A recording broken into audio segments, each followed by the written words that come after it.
where you're like, wow, like that's a nice car, but oh my God, the entire back of it is like on fire and there's like clearly no brakes. Hey everybody, welcome to the Quivr Show. This is our audio journal about family, life, business, and the search for our best selves. We hope you enjoy. Oh, is it time for Quivr? Hey everyone, I'm Ash Crawford. In this episode, you will meet Kylie Feldman. I asked Kylie on the show because she seems to have it all figured out. No matter what she does, she seems to excel at it. She is the mother of two incredible small humans who are also my nieces, and is one of the top executives in the field of business architecture. This was a wide-ranging conversation, and I got a lot out of it, and I really hope that you enjoy too. Hi, Kylie. Thank you for joining me. Thank you for having me. I'm so excited to be here. It's awesome to have you. So I came up with this question a couple weeks ago. All right. It's a fun one to start with. Okay, I'm ready. Now, I know that you're married to my brother. Yeah. You guys have been together for a long time. It's true. But if you had to write an online dating profile right now, how would you put? That's a great question. Wow. I think my headline would be something like completely unhinged woman seeks calming but interesting partner. I guess partner. Because I don't know that I would assign necessarily. I mean, I know you said like a dating profile indicating like a romantic. Yeah, this is like.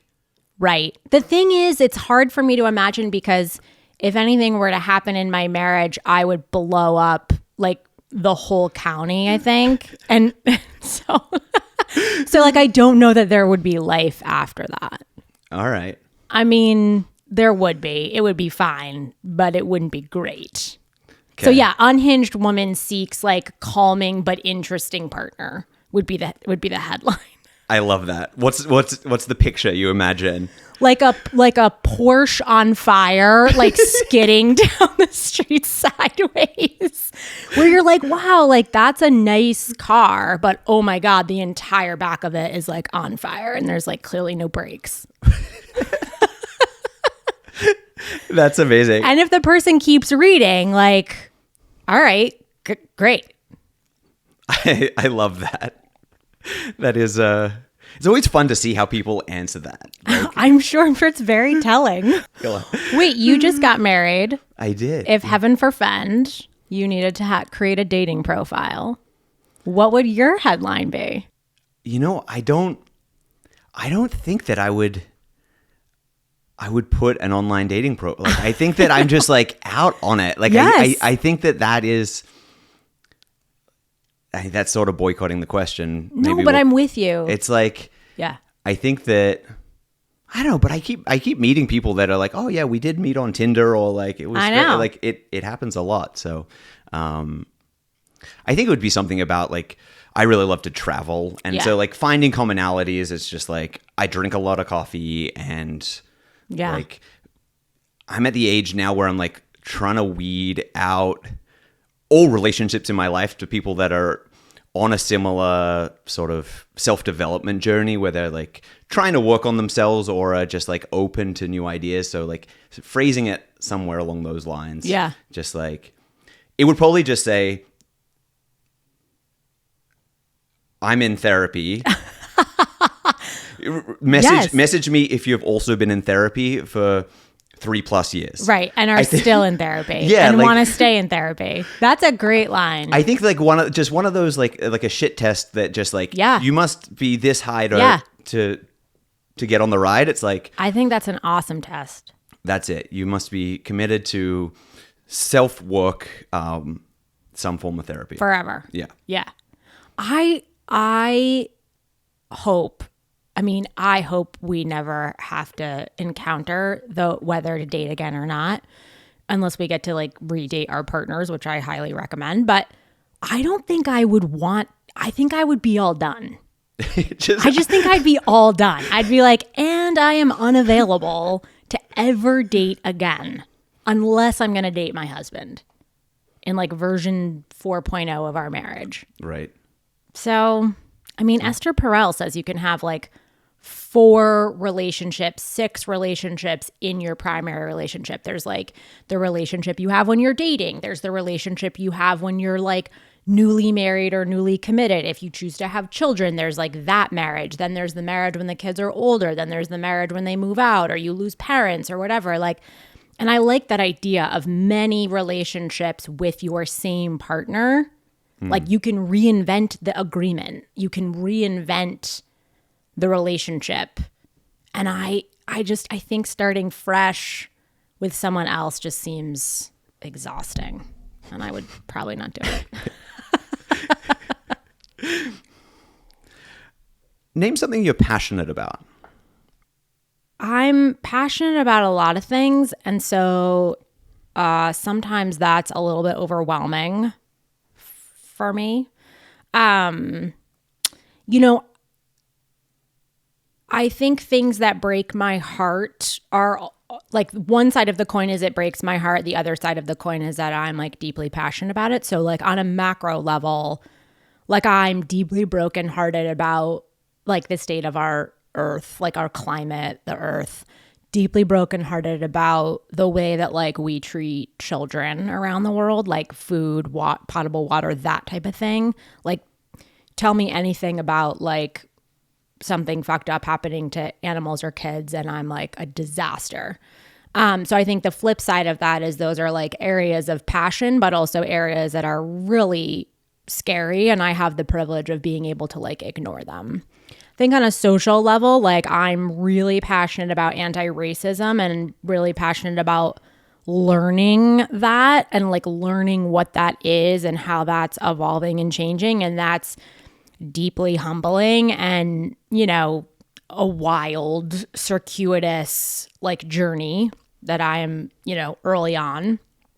And then I think professionally, you know, I'm really passionate about human beings at work and like what we spend so much time at work and work is often not really set up for human beings. It's like a weird thing.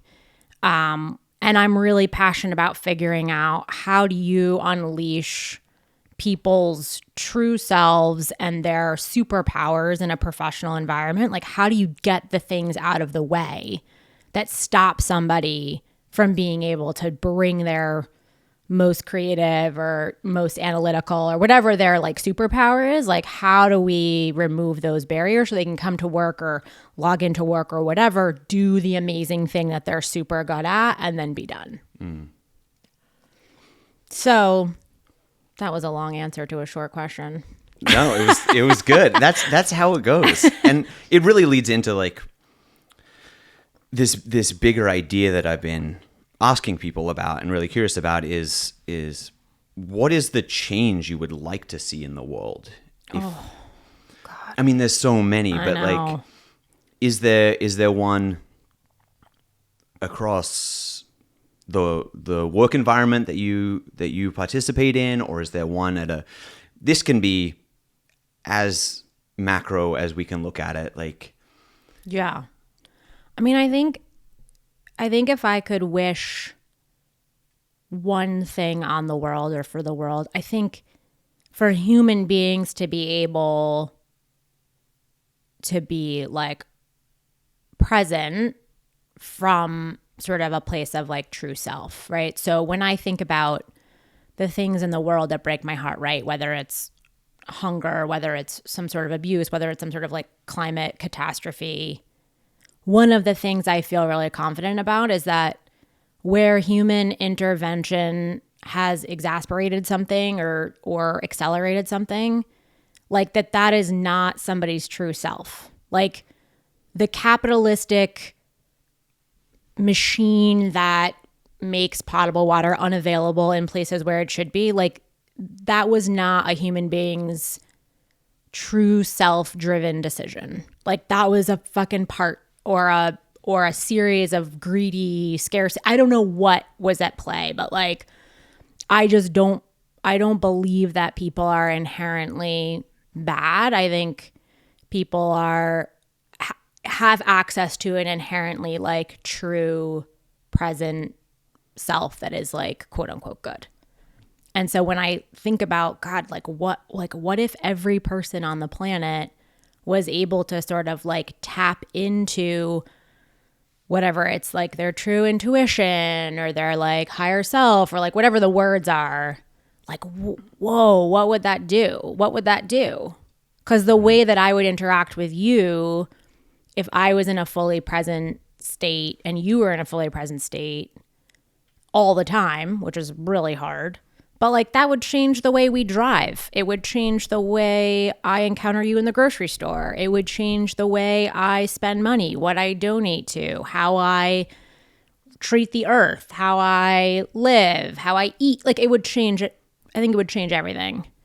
And I think one of the things that like is so wild about the world is we're herd animals. Like we are really herd animals, and yet we're living in a way that's like can be so incredibly isolating, where we don't want to know about the struggles of the people around us, maybe in our own community, definitely not halfway around the world. We're like overwhelmed and we're like, I'm just going to ignore that. And I'm going to keep living in a way that doesn't make anything better and in many ways is making things worse.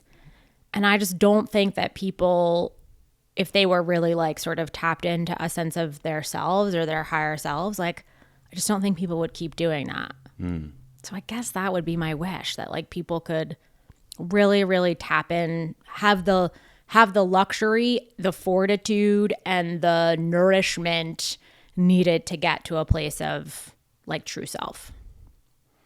Have you seen anything that works for getting to that place or working on like? It's so hard, yeah. Yeah, like how? So I totally agree with you on that. And how do we help that? Is that just by like working on ourselves? Is that sort of all we can do? Because when it comes down to people's self-alignment and what they're working on, it's not, I haven't found that it's really something that you can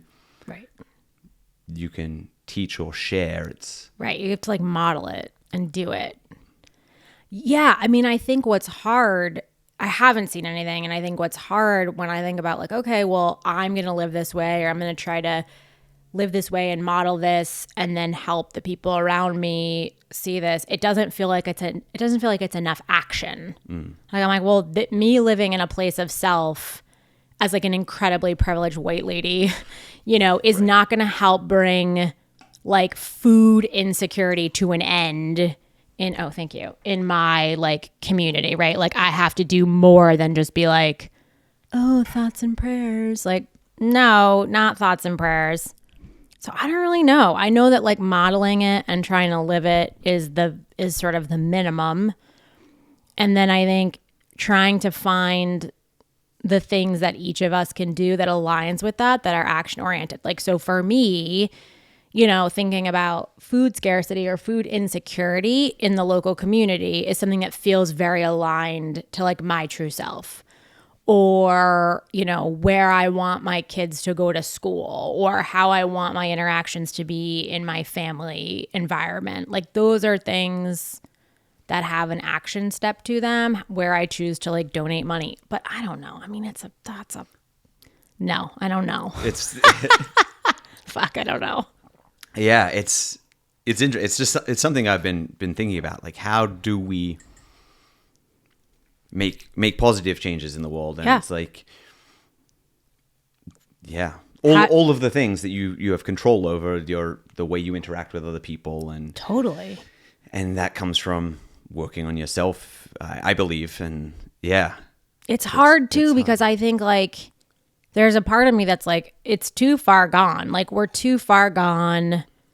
Hunker down, like the doomsday preppers are onto something. Right. But that is so inherently selfish. Like, oh, as long as like my family and me are okay, like as long as I got me, it's like, no, that's stupid. Not that I'm saying doomsday preppers are stupid. I'm just saying like, I think it's I'm looking to strike the balance between what is like good for me, lets me do more for the world, right? Like oxygen mask on me then means I can go out and be of more use.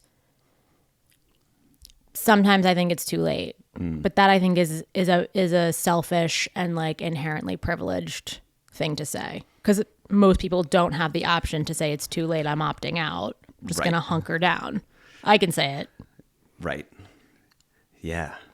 On that late note. Let's switch gears just a little bit. Ooh.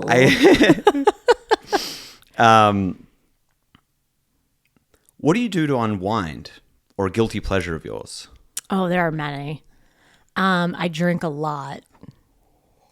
Alcohol, mostly. Coffee. Occasionally water. I have a couple guilty pleasures. I love watching really trashy, like reality that's not reality TV, but I have some specific things. I don't like to watch it on a big screen. I like to watch it on my phone.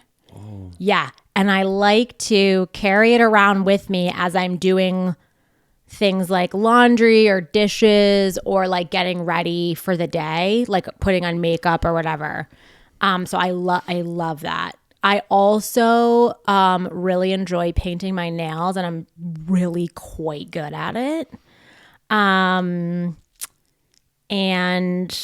yeah, those things I'm really into like skincare now. Like I have a whole morning and evening skincare thing that I didn't ever used to have, but now it's fun.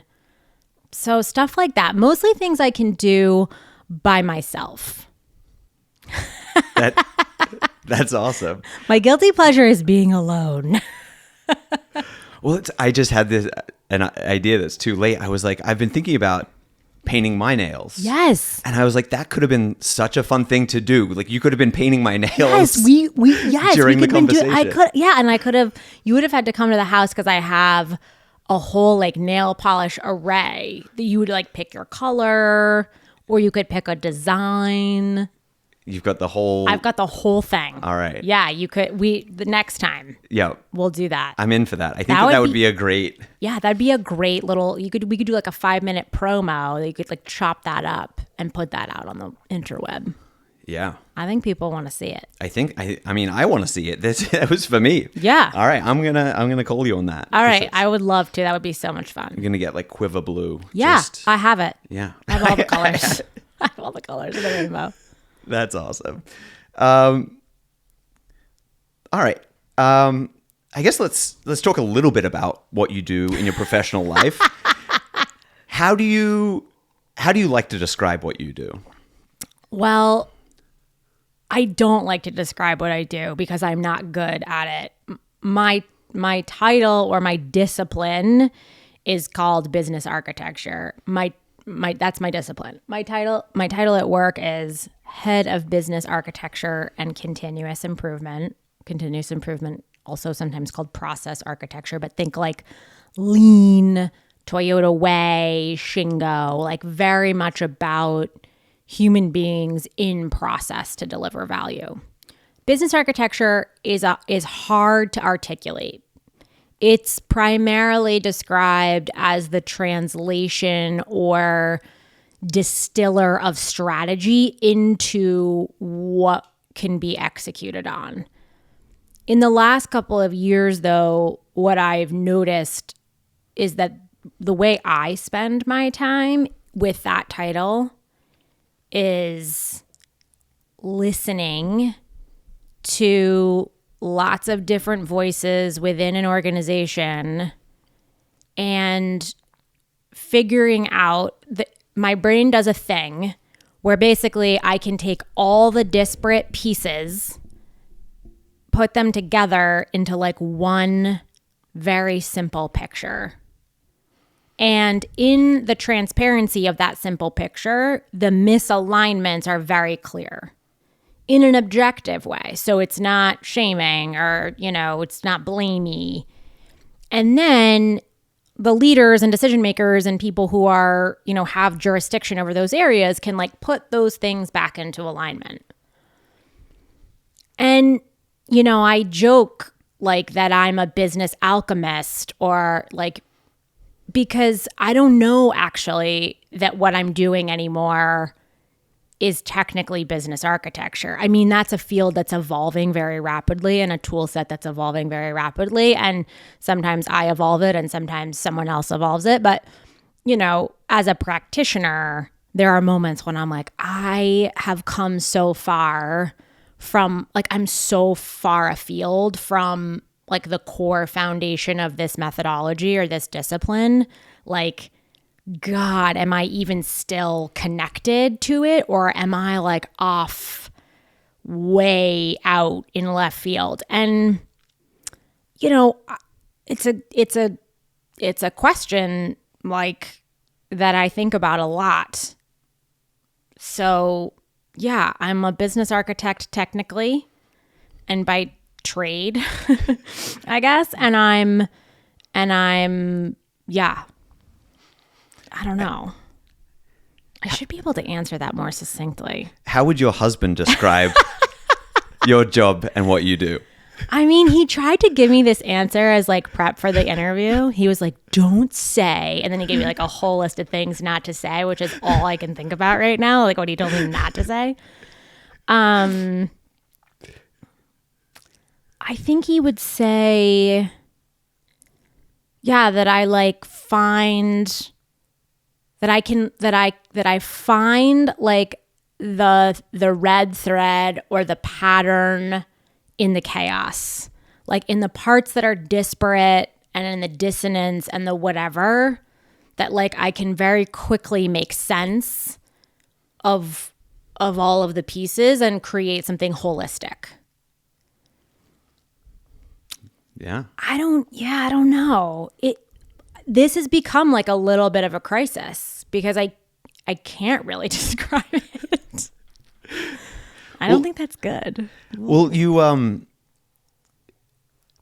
I know very little about what you do, but I know that you're part of a team and you have people that you work with. Yeah. And you'd mentioned before a big or something that you're passionate about is unlocking people's like core skill or letting them run in the way that they're best at. Yeah. And so how do you navigate that, the different people in your team and the different skill sets and personalities and yeah. Is that's something that's a big part of the yeah, job? It's huge. Yeah.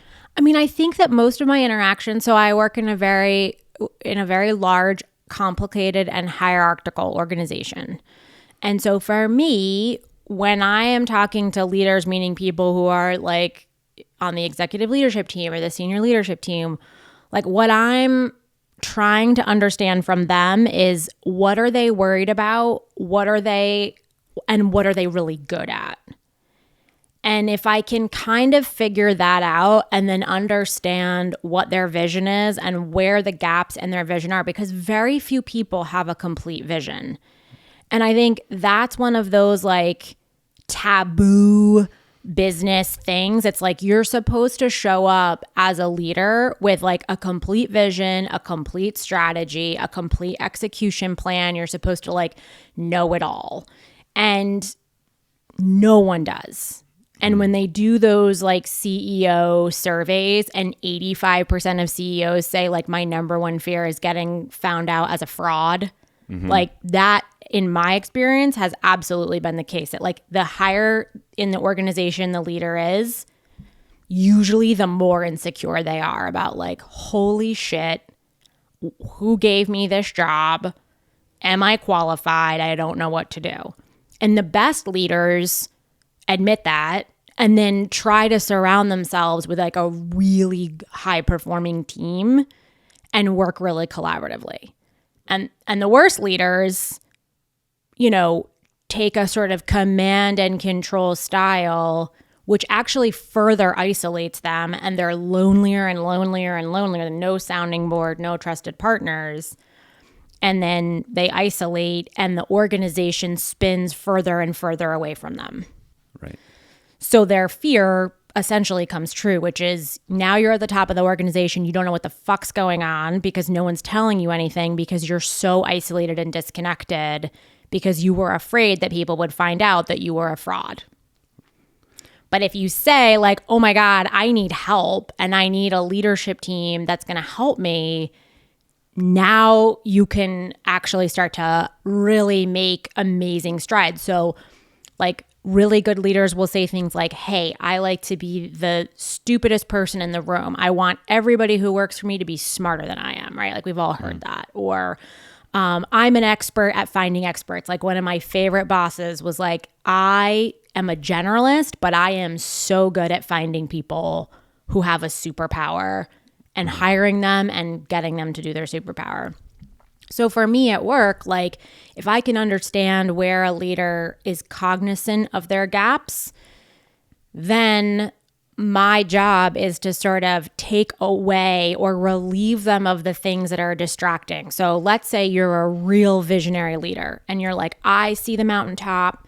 I know what it looks like. I know how it feels up there. I'm not really sure how to get there. Mm-hmm. Don't have that leader be in charge of executing the journey from point A to point B. Like that's a terrible idea. That's not their strong suit. So then what I'm trying to do is sort of help make a plan that can then be disseminated to their team of experts and then empower those people like, hey, here's the plan. Who has questions about the plan? Who needs to collaborate? Who needs to have their 2 cents? Who has a great idea about how we get there? And then can we create the psychological safety and obviously the metrics and sort of the business things that you need to let these people go and do the thing they want to do. And for my team, you know, mostly what I'm doing is like coaching from the sidelines. Like, you know, hey, you can't care more than this business leader cares about these outcomes. You have to meter out like how much you're going to give this from like an emotional investment perspective. Or, hey, like the way you're approaching this leader or the way you're approaching this team, it's not working. Like something about your tone or something about your vibe is like making them uncomfortable or skittish or whatever. So like you got to call the elephants out. Like, do they think you're there to figure out what they do and replace them with like AI? Are they worried that you're going to take the information they have and send it over? Like, what's the fear that you're triggering? And can you, as a person who's supposed to be there to help, have the humility to say, I'm here to help. It's not really working. Right. Like, let me try a different approach. So I think that's the part I love most about my work is figuring out where people are passionate and figuring out what they're good at. And then saying like, okay, with the puzzle pieces we have, how can we align people most to their superpowers or most to their skill sets?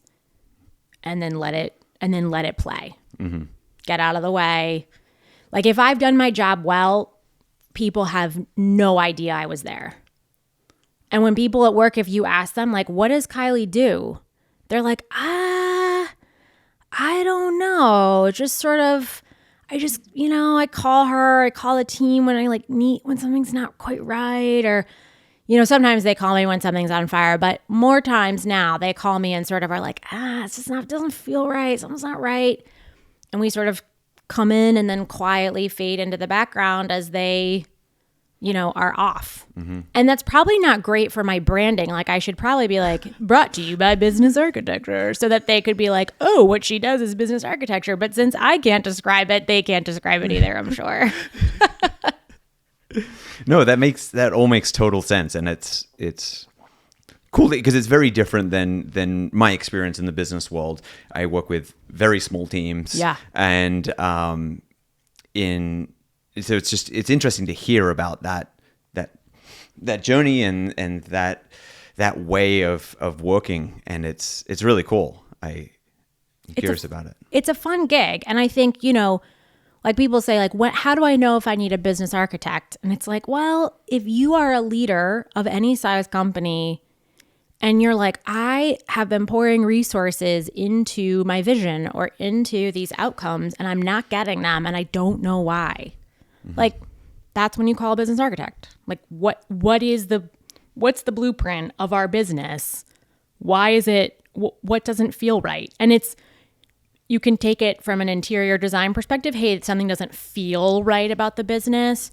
Something's overly clunky and hard. Like we don't have the plugs where we need them metaphorically. We don't have the plumbing metaphorically where we need it. Like that's a great reason to call a business architect. Also, like in small startup environments, you can use business architecture to kind of get you started and ready to scale. And then it's just part of your DNA. You don't need a business architect on staff.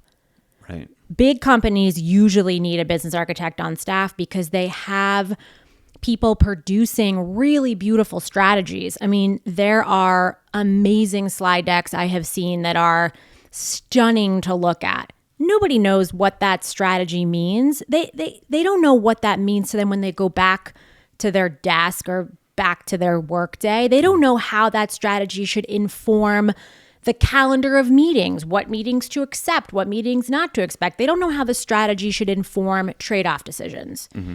And so we have this gap often in corporate America, for sure, seems, where we think the strategy looking good on a PowerPoint slide is enough, and people want to add value at work.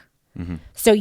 So allowing them, enabling people to take part in the vision and the strategy and really deliver that, that's the work of business architecture. Translating that so people can bring their most valuable contributions, contribute to that overall strategy, understand their role in making that strategy a reality, can it be informed on their day-to-day decisions and trade-offs. Like throw the cup in the trash, throw the cup in the recycling, right? Like take this meeting, decline this meeting. Focus on this, let this thing wait, right? Like that's what a powerful strategy needs to be able to inform people about. And they almost never do. Right. That was a good, that's a good clip. That's a good Matt. Yeah. That's awesome. All right, we've got a couple more here. Okay. Probably. What do you think I do? I mean, I just answered, but like, if someone's like, what does Kylie do? I'm sure nobody ever asks you that because people think that I'm a stay-at-home. I think I probably would have described it pretty close to what you said. All right.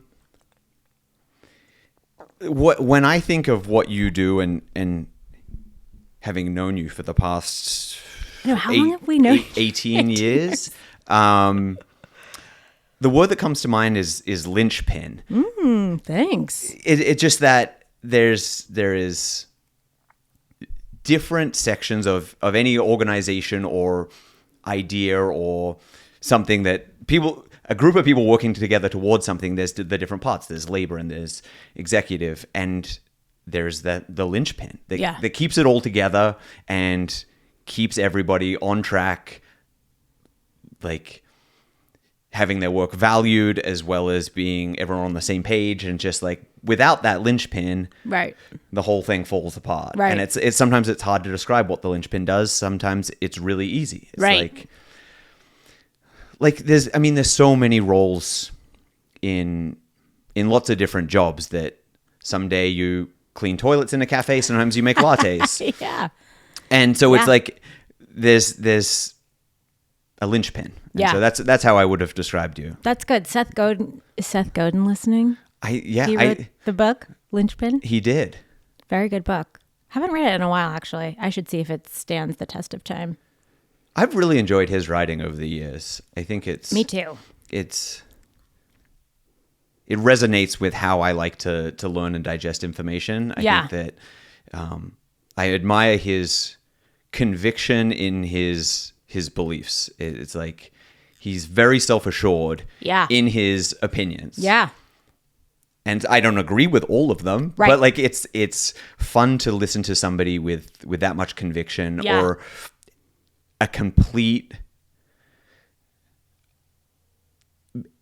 he is able to articulate completely an idea in a way that I really admire. Yeah. I'm jealous sometimes of his conviction because I think it probably feels really good to be that. Like if he feels that convicted and confident in his like frameworks and in his belief, like that would probably be really reassuring. Like I bet he sleeps really well at night. Right. It's like that old saying. It's like when you're asking a question or there's something up for debate, either way, you want a fantastic yes or an outstanding no. Right. And it's the gray area that causes anxiety or stress or everything. It's like, and I feel like he gets to the fantastic yes or outstanding no pretty very quickly. Right. And so then there's no time. It's like, yes, I'm doing this thing, or no, right. I'm not. Right. It's like, but that's sort of what you talked on with setting up the systems or empowering people or knowledge sharing in a way that you can filter and prioritize actions in your work and be able to be like, oh, yes, we're doing this meeting. Right. No, we don't do this right now. Right. And we all understand why we say yes or no. Right. Well, and I think that happens in any work. You are an entrepreneur, you're a founder, you have to set up your day every day. And one of the worst feelings is, am I focused on the right things? What do I not know? What's about to go bump in the night? And I think that's also one of the things that's very lonely about being a founder and an entrepreneur is you don't often have a team to tell you, hey, I think your number one today should be blah. When do you take the day off? When do you not take the day off? And having to constantly self-motivate and be the person who's holding the vision and then being able to distill the vision down to, I actually have to scrub toilets today or do damage control or hop, into the dumpster, whatever it is, like having to make a million of those decisions before your feet have really even hit the floor in the morning is a tremendous amount of energy. And so in a big corporate organization, so many of the systems are in place seemingly to cut down on the decision making, which is great if what's being cut down on is in service to a strategy or a vision that makes sense. But if you're just trying to cut down the decision fatigue as a way to like control the population, now what you have is like a very empty organization full of bureaucracy. And people are like, I don't know, I hit the green button, I fill out the form, I pass the widget to my left, I am daydreaming, I am not bringing myself to work. I'm not bringing my greatest brain power to work. I just got to get out of here. And that's why people, I think, are pissed about stuff like return to office and whatever. It's like, what is the vision or what's the strategy of having people back in the office? Like, what's the problem we're trying to solve by that? And CEOs are doing a terrible job. They're saying things like collaboration. What does that mean? What does that mean? What does that look like? What does good collaboration look like and not good collaboration look like? And what is that? How does that get us to a vision or a strategy or whatever? I think when people cannot see what's most important, it's really frustrating. And so whether you're a founder, whether you're a CEO, whether you're a leader of a small team, whether you're an individual contributor, it's like you just want to know that what you're doing is valuable and important and is headed in the right ultimate direction. And whether that's where you shuffle in for your day of work or when you log on to start or when you log off, like those, I think those questions, like people just want to feel like they are doing something valuable and meaningful no matter what. Yep. I don't even know where that question started. What are you currently grateful for? Oh gosh, I'm grateful for everything. I am incredibly grateful for the health and wellness of me, myself, and my family. We have an abundance of so many things, which I am so grateful for. I'm grateful at the challenges I don't face every day around feeding myself, feeding my family, housing, clothing, all of those things are just not, those are not battles that I have to fight. I'm so grateful for that. I'm grateful to live in a part of the world that is really, affluent, but mostly affluent in natural resources. Like we can grow a lot of food around here. There's rainwater, there's 4 seasons. I'm really grateful for that. I'm grateful to be at a place in my life where I have the luxury of questioning what I do and how I spend my time. I'm not digging a trench every day and with no options, no choices about that. I have a lot of freedom and a lot of spaciousness to sort of carve my own path, which is amazing. And I am surrounded by like the people that I love most, like chosen family and a community, not necessarily a community that's in my same physical space, but my community of friends far afield. I feel really held by that community, even though most of those relationships happen over text. I'm grateful for everything. I'm so incredibly blessed and so incredibly lucky, and I've worked really hard, and those 3 things coming together have given me like an amazing life. And my biggest challenge is like enjoying it and slowing down and letting it be as amazing as it is, and not scared of losing it, and not scared of, oh my God, it's too good to be true. I don't deserve it. I don't deserve to have it be this good. But I'm incredibly lucky and privileged and grateful for everything, even the stuff that sucks. How do you remind yourself to be grateful? From my own experience, it's tricky to. I would love to live in this perpetual gratitudinal state. Is there anything that you do that triggers that gratitude for you? A couple of things. McKenna and I used to play this game called the Grateful Game, which we would do at night when we were really anxious, where we would take turns saying what we were grateful for until we were so exhausted we would fall asleep. So it would be like, I'm grateful for fresh water. I'm great, and we'd go and go and go and go. I play that game sometimes with Zoe and Arden when we're all particularly grumpy. Is a great time to play that game. I try to do that at night and in the morning, just in my own head. And then one of the things that Makunda was reminding me about the other day was word choice. Like, instead of saying I have to go to work, what if I said I get to go to work? I want to go to work. And so words like should and have to, and like, is there a way to change just some of my languaging around that to help me be a little bit more in touch with the gratitude? And then I have a thing I do, which is probably not healthy and I don't really recommend it, but I sort of think about what could have been, right? So I think about like, imagine if I didn't have a driver's license. Imagine if I didn't have a house. Like, imagine if I was unhomed.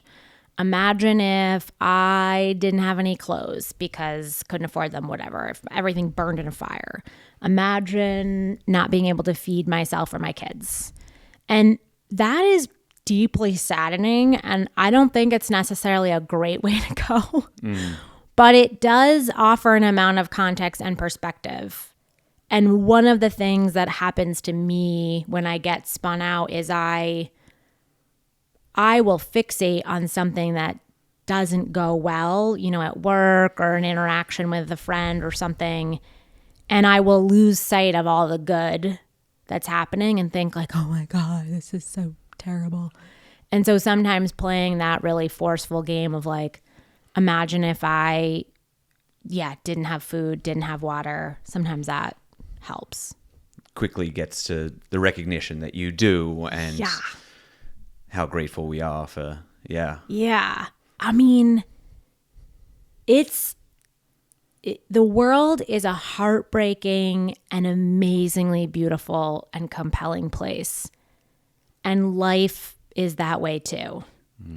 and witnessing your own life and witnessing the lives of the people around you with some, hopefully, lovingly witnessing.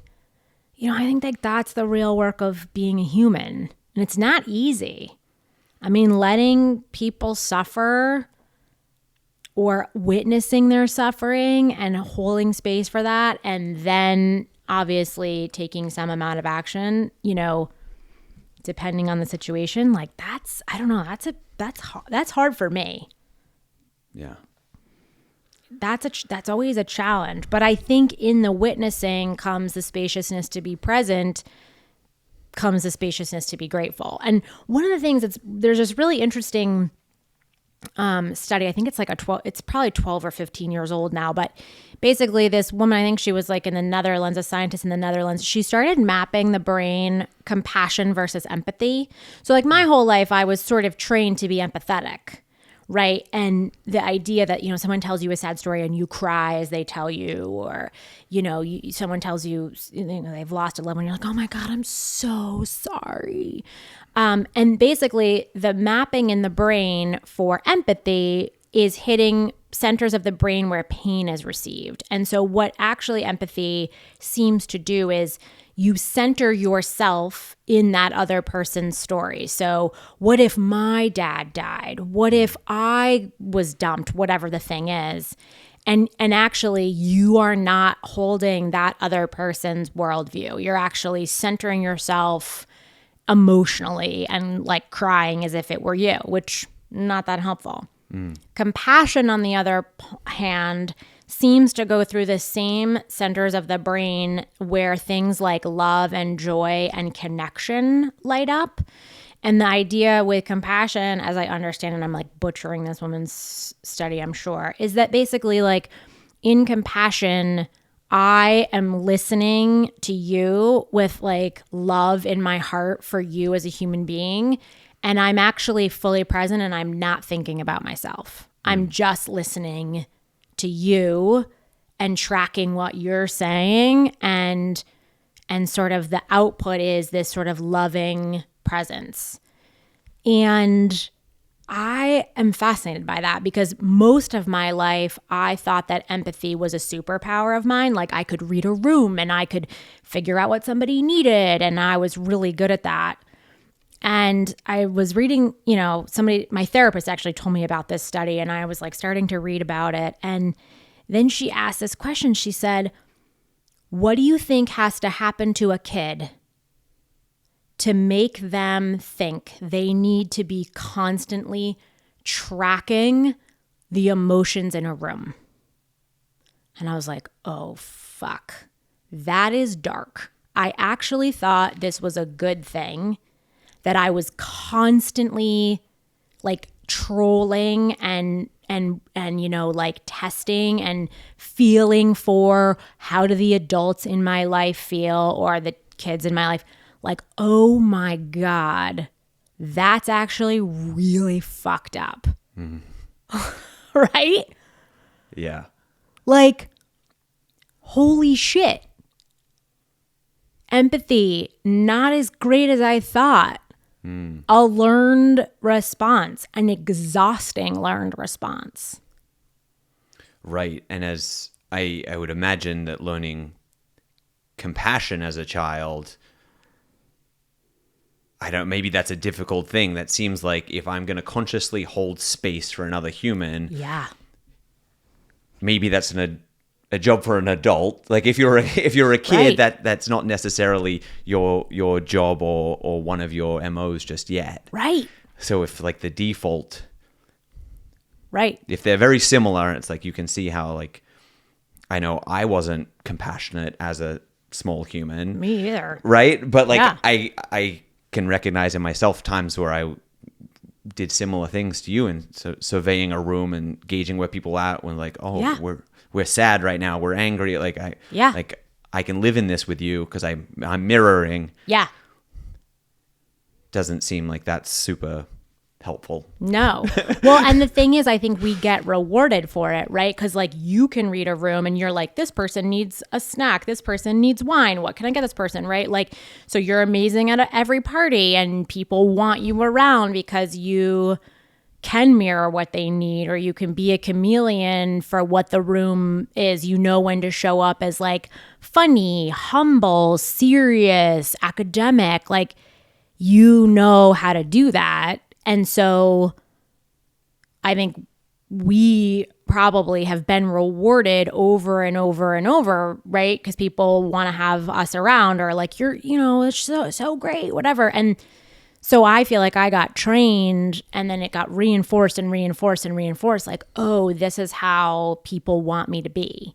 This is how I will have friends and be included. And I didn't really realize that it was exhausting, number one. And number two, that like I was not really present in that. Like the person that's running around the room, getting everybody a drink or saying the right thing is not really me.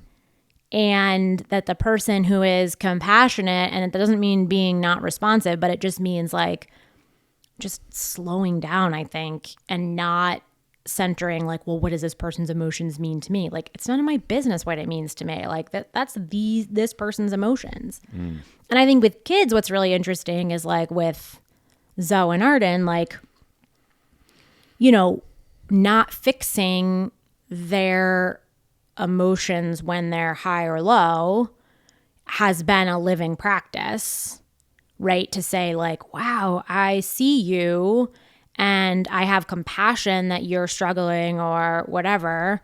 I'm actually not going to intervene, and I'm not going to ask you to intervene on yourself and like, come on, be happy, or like, you know, you're okay, or whatever the thing is. Like, I think that's how you inadvertently teach kids to be empaths and not necessarily compassionate, like witnesses. I don't know. I mean, we're trying to figure it out as fast as we can before those kids move out.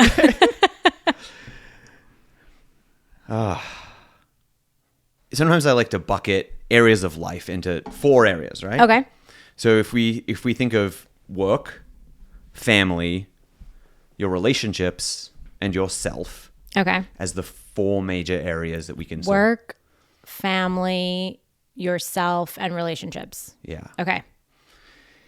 How do you prioritize or balance those in your life so you're not working 100 hours a week, which in your field of work, you've got demands almost all around the clock. Yeah. Or spend all of the time with your family and not working. Like, how do you find that balance between those 4 areas? Well, I've never found the balance.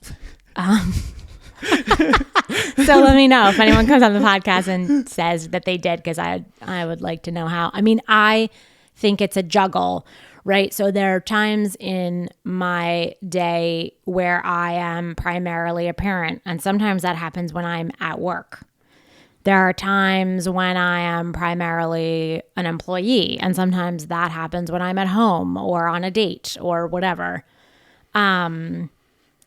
Someone said to me, like a really kick-ass female leader said to me one time, you know, you can have it all, but not at the same time. And I was like, fuck. They really told me I could have it all. And she's like, they didn't finish the sentence. So, and I've heard also like funny sayings too, not funny sayings, but like if you picture your life as those are 4 burners, you have to turn off 2. You have to give up 2. You only get 2. So I often turn off my relationships. So when I had young kids in particular, so many of my friendships, you know, I wasn't investing. It was like I invested before I had kids. I'm in a little bit of I'm just taking withdrawals. Some of those relationships, I think, survived and thrived. Some of them sort of petered out, you know. I think there were times when I turned off my work burner and I was really focused on work and family, inclusive of like my primary relationship, my marriage, and even before I was married, like, okay, this is my person. And I think I did something that a lot of, I think, women do, which is when I had kids, I really turned off the burner on my relationship with myself. I was just sort of like, I am in survival mode. I'm going to keep these kids alive. I'm going to keep this job. And everybody else has to wait. And that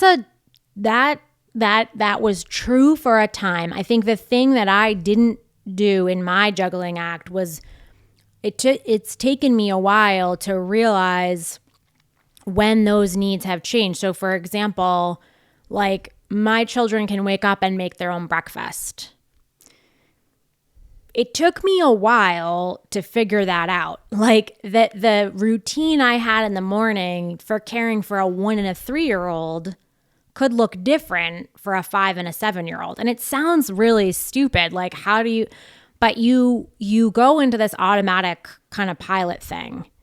And so I just have never been able to find the balance. I've always just juggled and toggled the burners and been like, oh shit, this has gone icy cold. Like, I better call that friend. I better, whatever. I better make time for therapy. I better make time to go to the gym. I better make time to close the door, watch terrible shows, and paint my nails while also maybe half listening to a Zoom call because like I've over-indexed in one area.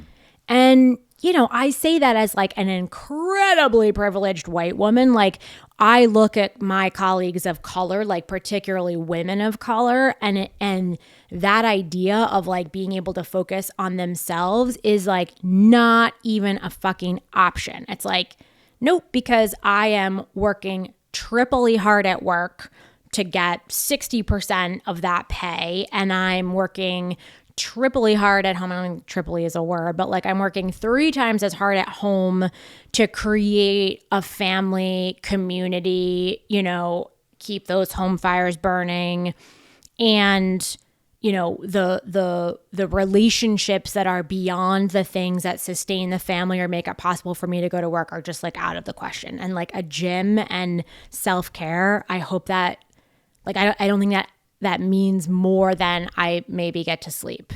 And one of the things I think that we do typically as like women, and particularly white women, is think a lot about ourselves and like, what does my self-care look like, and what do I need, and what are these things, and then put sort of this interesting lens and sort of this culture out there of like, okay, well, to be like a healthy functioning woman, you should be like working full time at a great office job and working out and looking really great and have like 2.5 kids and have all these social relationships. And I think painting that as a picture of like the ultimate success is such a shitty thing to do, because I don't think it's attainable. And I think it really disadvantages in a completely, fucked up way, like what we are telling society is the picture or the goal. It's not attainable. It's not attainable at all. So like, why don't we change that? Like, why don't we have the courage to change that? So that's something I've been thinking a lot about, is like, what is the white supremacy in ideal lifestyle? Because there's a lot of it. And I didn't know. I was like, oh, yeah, like I'm like, for all women. No, I wasn't. So, again, long answer to a short question. No, it's great. It's great. What advice would you give to 18-year-old Kylie entering the workforce, professional world?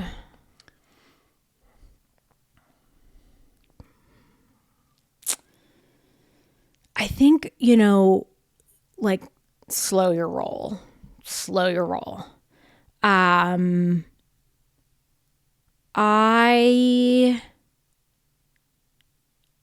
18, I'm just trying to remember like what I was doing at 18. Actually, slow your roll maybe isn't good advice, because I think at 18 I actually was pretty balanced. Like I was working because I had moved out, and I was in college, and I had like fun, relatively well-paying jobs. Like I sort of always figured that piece of it out.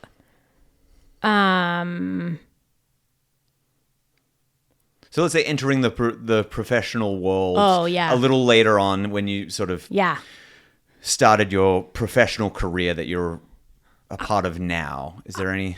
Yeah, I wish I would say like set your own work culture boundaries. And what I mean by that is like when you start a new job, because I'm an empath and trying to unlearn that, like I was always checking like what time do people arrive? What time do people leave? Like what's the deal with lunch and breaks? And I was always watching what other people were doing, but not checking in with myself to be like, well, wait, what do I need? Like I am better in the morning.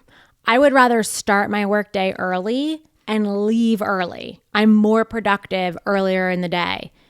But I often worked in cultures where it was like, no, we work, like the cool kids get in by 8 and they stay till 6.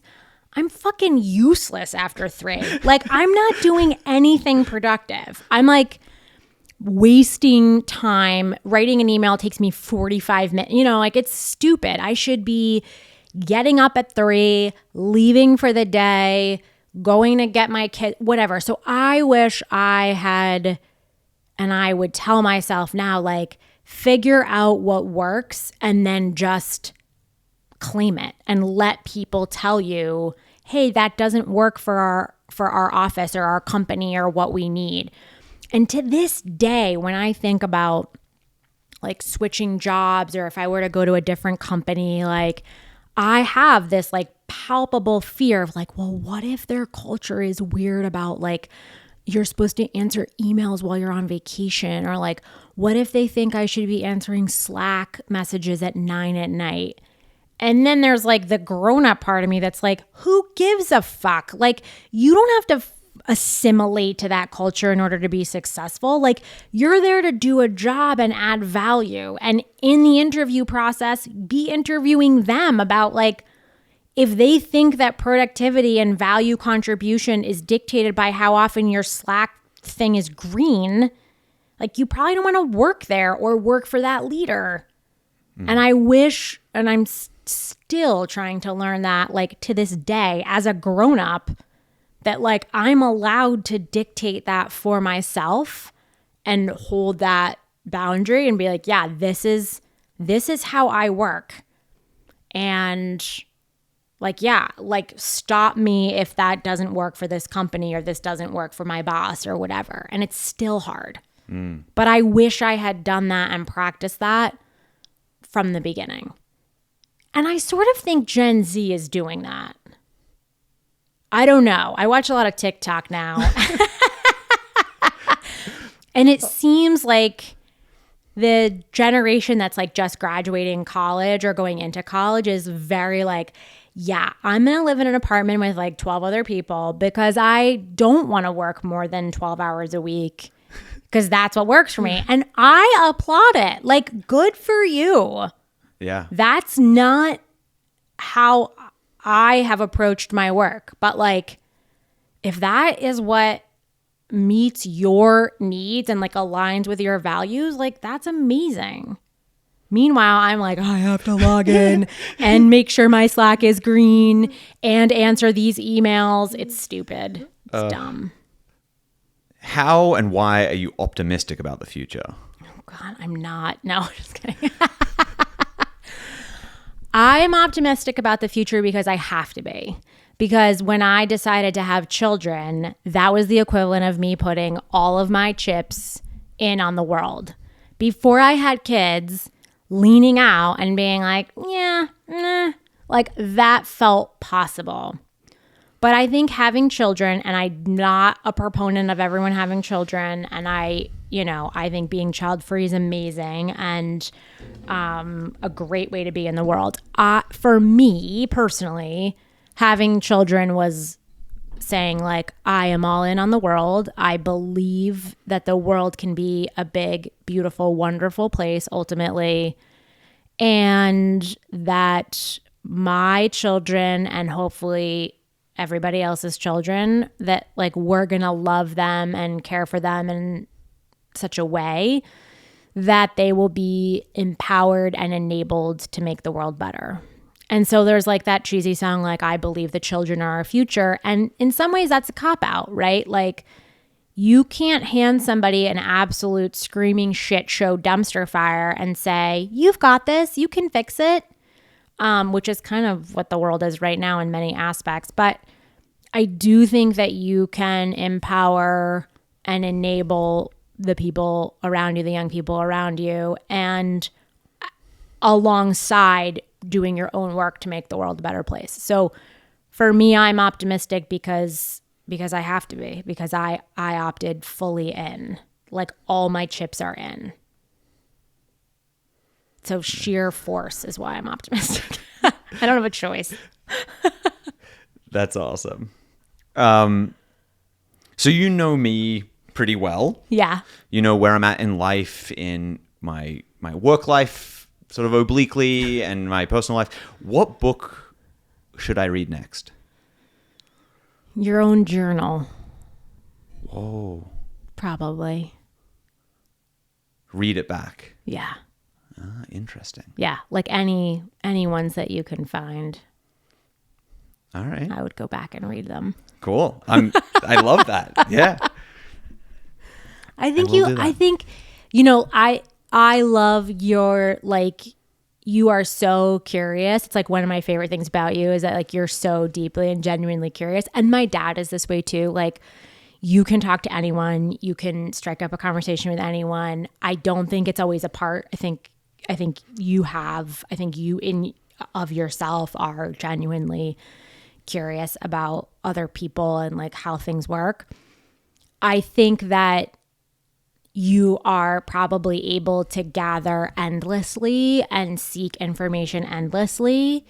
And there's a beautiful thing, I think, that can happen for deeply curious people when they pause or like sort of take a step back from intaking information, which is like a reconciliation and like a collating of that information. Like, okay, so I gathered, like, what does this mean to me? And like, what speaks out to me or calls out to me? And I think, you know, getting married and being in your 30s and being a founder and being, you know, asking yourself these deep questions and asking other people, like the questions that we've talked about today, like, those are great questions to ask other people, and they're great questions to ask yourself. And I think an amount of spaciousness to just reflect on everything you've taken in is it would probably be really amazing.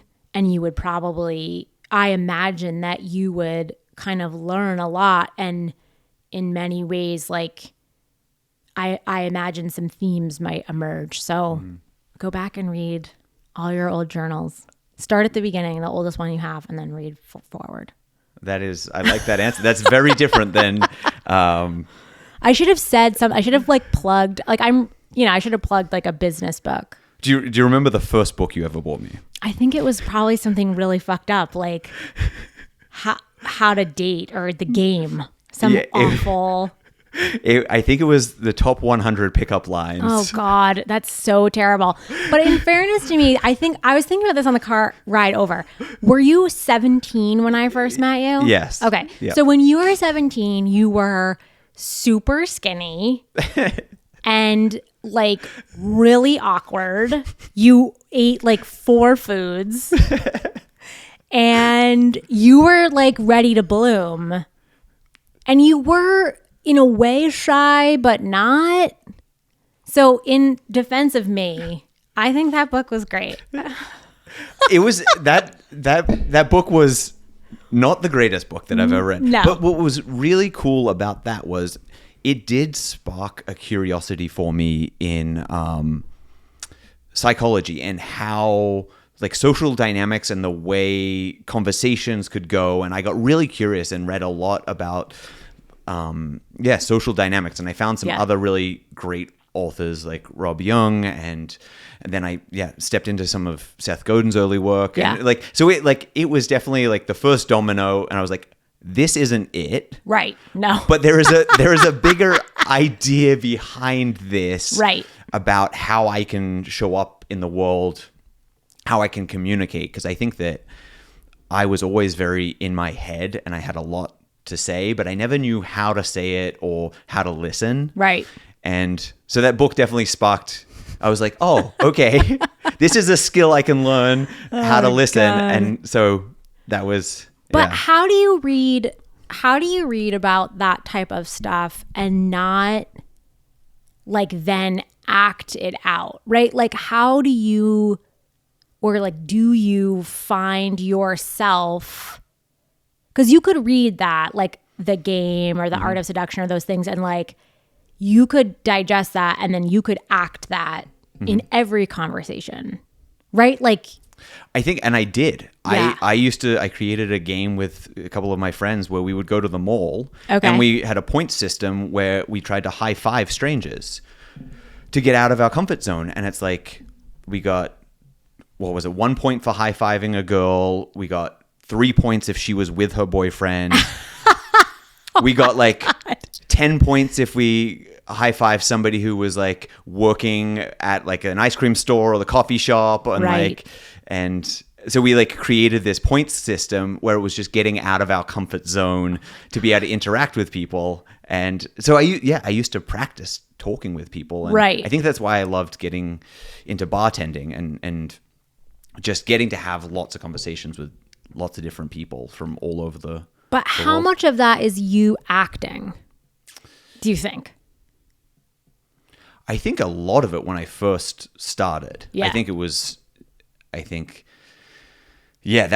was me trying to forcibly learn. But I think that over the years, I was able to digest a lot of those skills and recognize that I was acting a certain way, and that I've been able to sort of relax into myself a little bit more. I think that I describe my early 20s and that time as like putting on a facade or a show in real time, Yeah. which is funny because I'm not a very good actor. Really? Is that true? I don't know. I mean, I am a great actor. And Just when there's not a camera on you. right. Exactly. It's like I'm an incredible golfer on the range. Yes. Put Right. me in a tournament, Right. it all goes to shit. Right.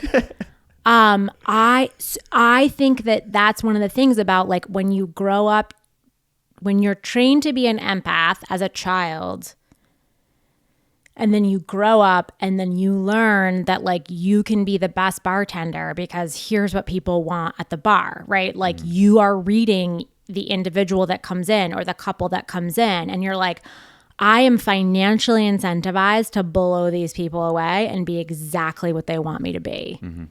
And you then are rewarded because they like you and they smile at you and they leave you a big tip and like whatever it is.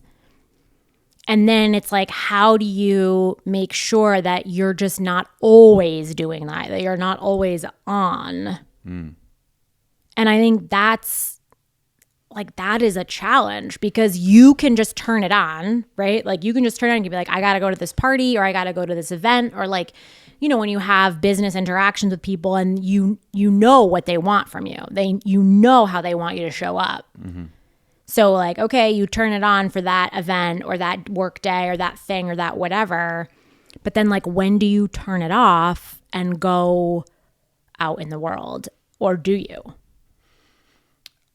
I mean, that started for me when I started therapy about 7 years ago. I think recognizing that I wasn't in alignment with myself, Interesting. but didn't really understand why or how it was. And then spending the last 7 years and the next 70 unpacking that. Right. And I've definitely felt incremental changes. Sometimes there's been bigger monumental breakthroughs or understanding of self. Yeah. But yeah, it was a very clear point in my life early on in my therapy practice was figuring that out, that it was like, oh, Yeah. this was a part of me that Yeah. was acting a certain way under certain circumstances, Right. and then asking questions like, well, who am I if I'm not putting up that facade or this one, or Right. and that's been really fun and scary and all of the emotions in between. And so I think it's a wild thing because I'm so addicted, or have been in the past. Like, I've been so addicted to being liked or wanted or like seen as valuable. And so letting myself not be on and running the risk of like, wow, like they might not want to invite me back to this party, or like they might not want me to be a member of this club, or whatever the thing is. And then checking back in with myself and being like, I don't even know if I fucking want to be a member of this club or this group. Like, why am I trying so hard to be wanted and invited? I don't even know if this is what I want.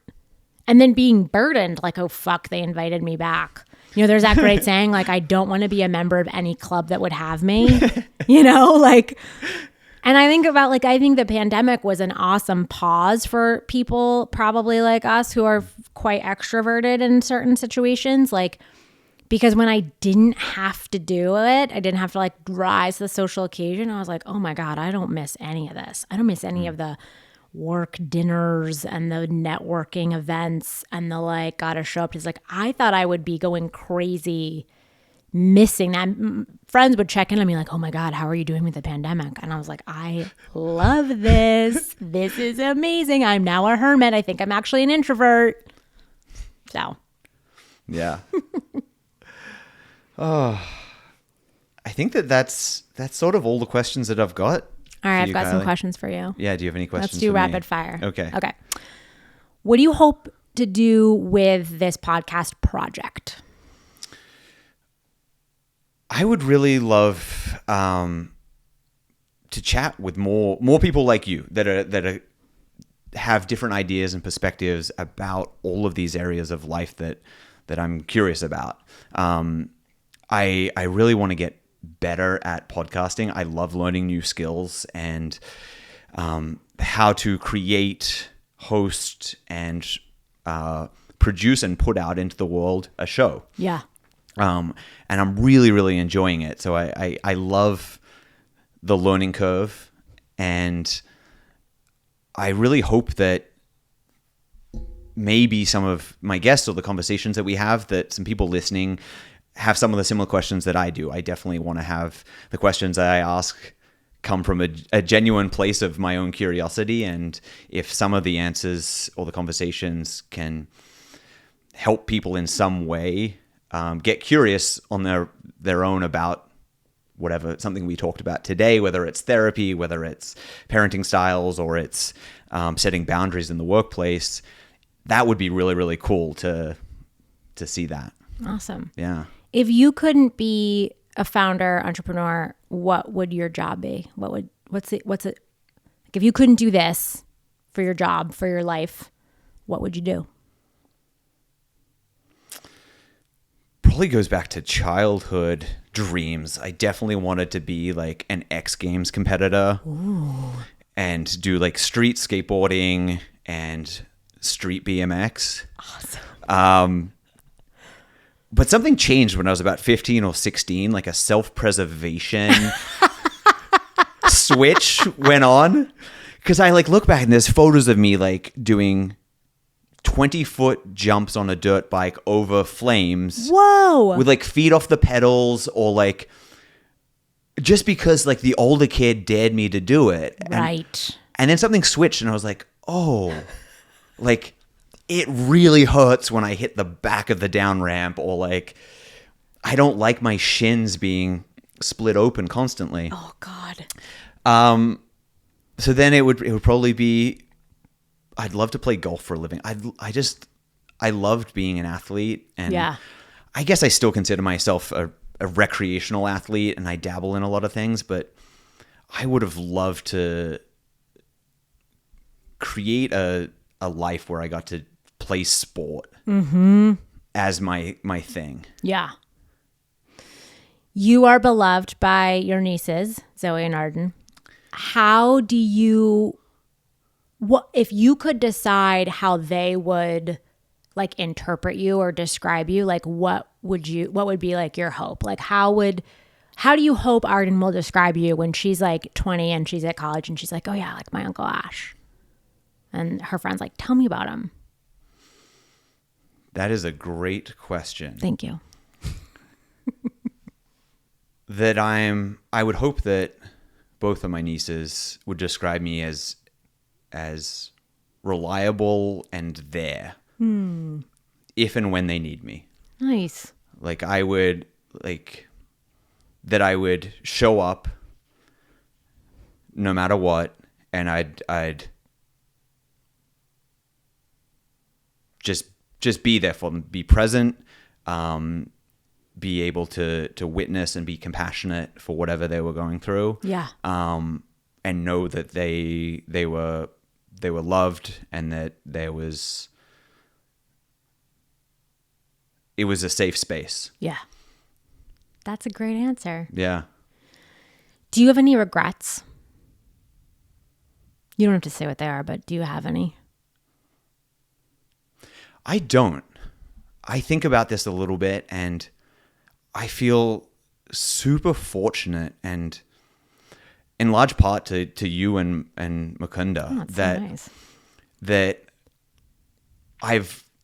since you guys have been in my life, I've been really aware of the season of life that I was in at the time. Like when I was 17 and 18, I knew the season of life that I was in thanks to you guys. Like that through conversations or guidance, advice, or whatever, I just feel really lucky that I was able to be aware of it as I was in it and then get to enjoy it to the fullest. Oh, that's awesome. And when I look at my early 20s or my entire 20s, I did all of the things I wanted to do.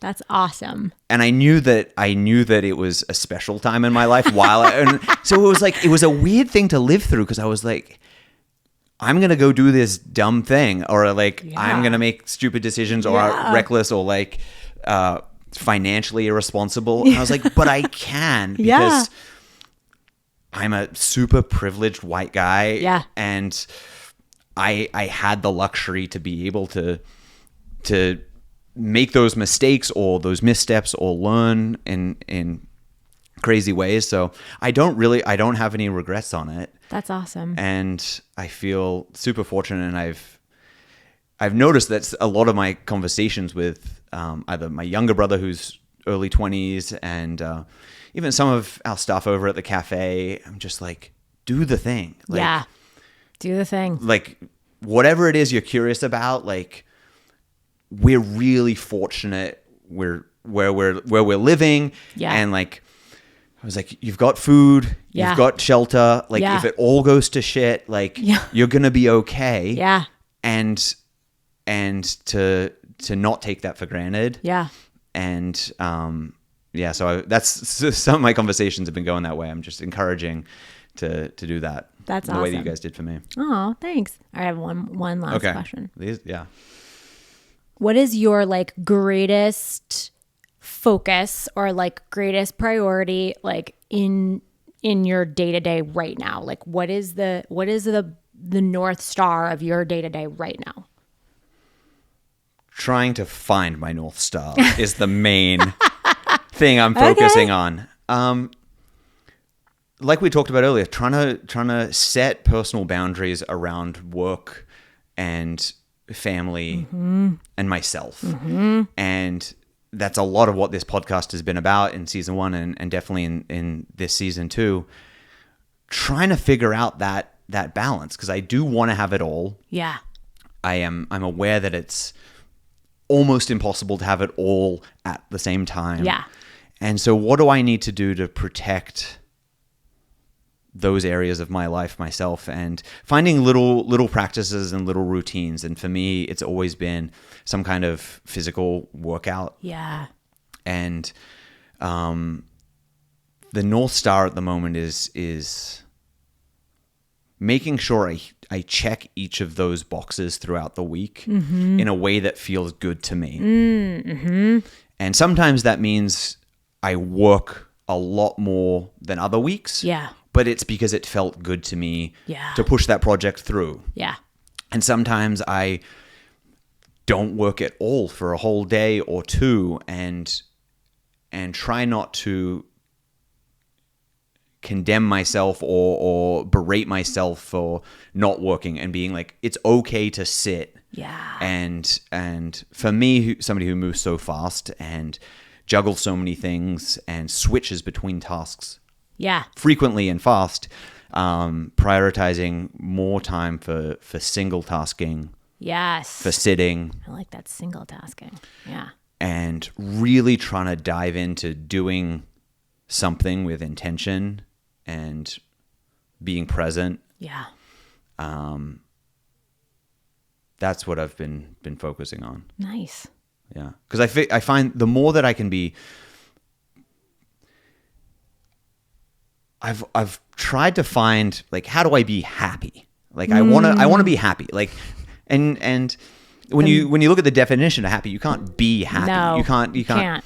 And so the things you can control are, am I present and am I grateful? Right. And the more often I do those two things, for me, Yeah. the result is I'm happy. Yes. And I have complete control of how present I am. Yeah. And how grateful I am. Yeah. And so in turn, I actually can control how happy I am. And it's just very difficult to do. Yeah. So the more little routines that I can put in place to do those things, the more triggers I can set around my life to remind me. Yeah. So setting up little practices like that. I love that. Yeah. Multitasking is a myth. I did read that. Yeah. Thanks, Ash. Thanks for having me. Thanks for being here. This is so fun. Yeah. If anybody got anything out of today and enjoyed the conversation, are you open to people connecting with you somehow? Yeah, totally. If anyone listens to this. I wouldn't underestimate the power of. I don't mean because this is podcasting. not a very successful and popular podcast. I just don't know that anyone's interested in this particular episode. But yes, Where's the best place for people? LinkedIn. I'm Kylie Feldman on LinkedIn. Awesome. That's the best. I'm off all other social media. That's fantastic. I'm on TikTok as a lurker. I don't Are create you names. use a 54386 Yeah, something like that. Yeah, I don't even know. That's amazing. I don't even know. But yeah, TikTok. It's my new YouTube university. That's fantastic. Yeah, I'm going to be a doctor by morning. Awesome. Well, thank you, Kylie. Thank you for having me. This was amazing. Thanks to the amazing setup here in the studio. I know. I can't wait to see how this came out. And I can't either. as always, if you're listening to this, I pushed the right button, and we didn't fuck it up too bad. So Amazing. Hey, thanks, Matt, for cobbling together something usable. Hey everyone, Ash here again. Just wanted to say a special thank you and offer you 20% off everything over at drinkquiver.com. So if you're interested in any of our coffee and teas or apparel, use code podcast at checkout for 20% off as a little thank you for listening. We'll see you next time.